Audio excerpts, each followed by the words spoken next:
मैं आगे बाकी मेहमानों का रुख करती हूँ और सैयद जवाद, आपका रिएक्शन, आप किस तरीके से देख रहे हैं डोनाल्ड ट्रंप के इस बयान को? नहीं, देखिए क्या है रोमाना जी, इंटरनेशनल पॉलिटिक्स के अंदर और खास तौर पे अमेरिका की जो पॉलिटिक्स है उसके अंदर उसके अपने जाती मफाद वो पहले देखते हैं। चाहे आप ट्रंप को देख लीजिए, चाहे आप जो है जो बाइडेन की इससे पहले सरकार को देख लीजिए, और चाहे कमला हैरिस जो है वो मैदान में है उनको देख लीजिए, उनके अपने मफाद जाती हैं।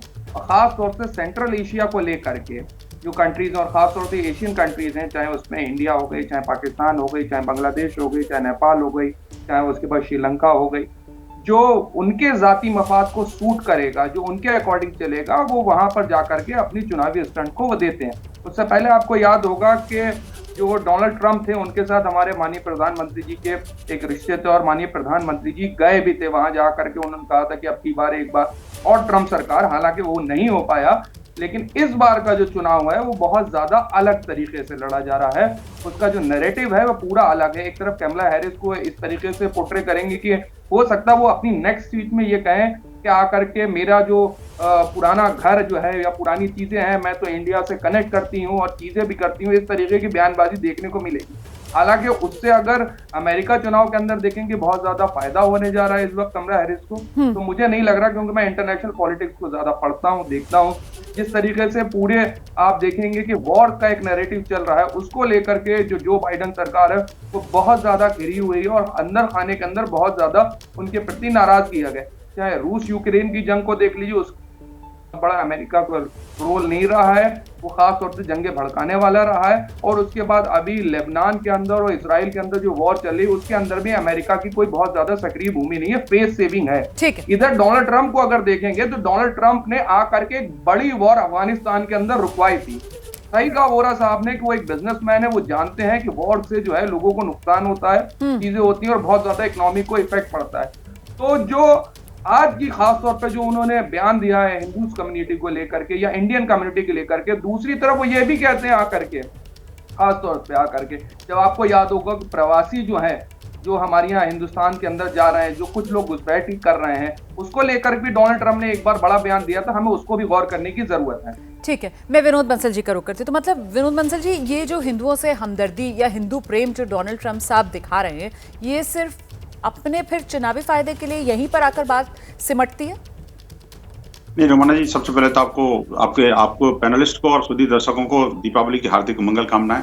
और मैं प्रभु से कामना करता हूं कि विश्व के किसी भी कोने में कोई भी व्यक्ति सताया नहीं जाए, सभी सुखी रहें, निरोगी रहें और मस्त रहें, व्यस्त रहें, कभी अस्त व्यस्त न रहें।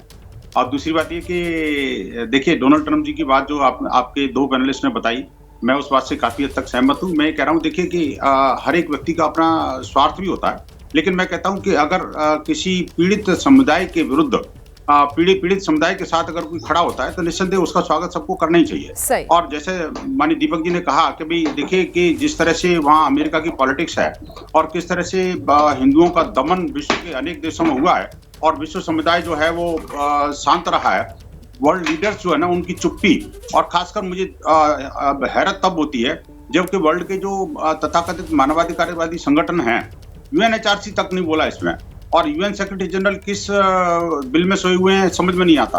तो ऐसे में अगर कोई एक एक्स प्रेसिडेंट ऑफ अमेरिका या दुनिया का एक बड़ा ताकतवर लीडर अगर कोई इस बात को कहता है तो निस्संदेह ये स्वागत कदम है। दुनिया के सभी लोगों को इसका स्वागत करना भी चाहिए और साथ में ये भी कहना चाहिए, आखिरकार ये जो जहां जिहादी जो तांडव बढ़ता चला जाता है, उन देशों में लोकतंत्र क्यों समाप्त हो रहा है? बड़ा विचारणीय बिंदु है रोमाना जी। देखिए, पाकिस्तान के अंदर खत्म हो गया और अफगानिस्तान के अंदर खत्म हो गया। अब जो बांग्लादेश बचा था, जो किसी तरह से प्रगति की राह पर चल पड़ा था, उसके आप देखिए लगभग 80 वर्ष की महिला जो कि जिसने पूरे अपने कुनबे के कितने लोगों को बलिदान कर दिया देश के प्रति, देश के ऊपर, और 10 वर्ष में, पिछले 10-15 वर्षों में जिस तरह से उन्होंने विकास की एक धारा बहाई थी, उसके विरुद्ध ये लोग खड़े होकर के और उनके अंग वस्त्रों की प्रदर्शनी लगाई। आप सोचिए ना, बड़ा कितना दुख होता है। महिला विरुद्ध कितना, ये इस्लाम की सोच नहीं हो सकती। सही कह रहे हैं ये और जिस तरह से एक प्राइम मिनिस्टर को वहां से निर्वासित किया, उसके बाद में सीजेआई के ऊपर हमला किया, आज प्रेसिडेंट को भगाने की बात कर रहे हैं, तो आखिरकार चाहते क्या है, इनका एजेंडा क्या है, इस बात को समझना पड़ेगा ये। और दूसरी बात यह है कि भारत के भी जो मुस्लिम उलेमा हैं, मुस्लिम संगठन है, या मैं राजनीतिक विश्लेषण कहूंगा, ये जो बैठे हुए हैं, उनको भी इसकी निंदा करनी चाहिए, साथ में कहना चाहिए कि ये जिहाद नहीं है, ये इस्लाम नहीं है, ये मुसलमान का कोई काम नहीं होना चाहिए। इस बारे में चुप्पी क्यों साध रखी, ये बड़ा बेहद गंभीर मुद्दा है जी। ठीक है गिरीश सर, मैं आपके पास आ रही हूँ, लेकिन क्योंकि यहाँ पर सीधा सवाल किया गया है सैयद जवाद से, वो जवाब देना चाह रहे हैं। सैयद जवाद, बस 30 सेकंड में अपना जवाब पूरा कीजिएगा, उसके बाद मुझे गिरीश जी के पास जाना है जी। बांग्लादेश के अल्पसंख्यकों पर जो या एशिया के अंदर जो हो रहा है, और खासतौर पर चाहे हिंदुस्तान में जहां कहीं पर भी अल्पसंख्यकों पर हमला हो रहा है, मैं निंदा करता हूं उसकी और भत्सना करता हूं। और मेरे तमाम आप वीडियोस उठा करके देखिएगा, बांग्लादेशी हिंदुओं के साथ जो हुआ वो गलत हुआ, उसकी जितनी भत्सना करी जाए कम है, लेकिन हमारी भारत सरकार को भी उनके साथ खड़ा होना चाहिए था और बहुत जबरदस्त स्टेटमेंट देना चाहिए था।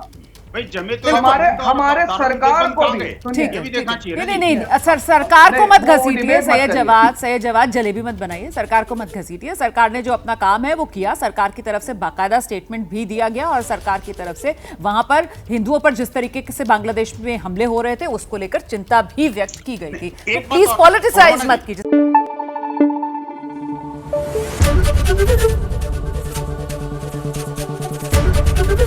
एबीपी न्यूज आपको रखे आगे।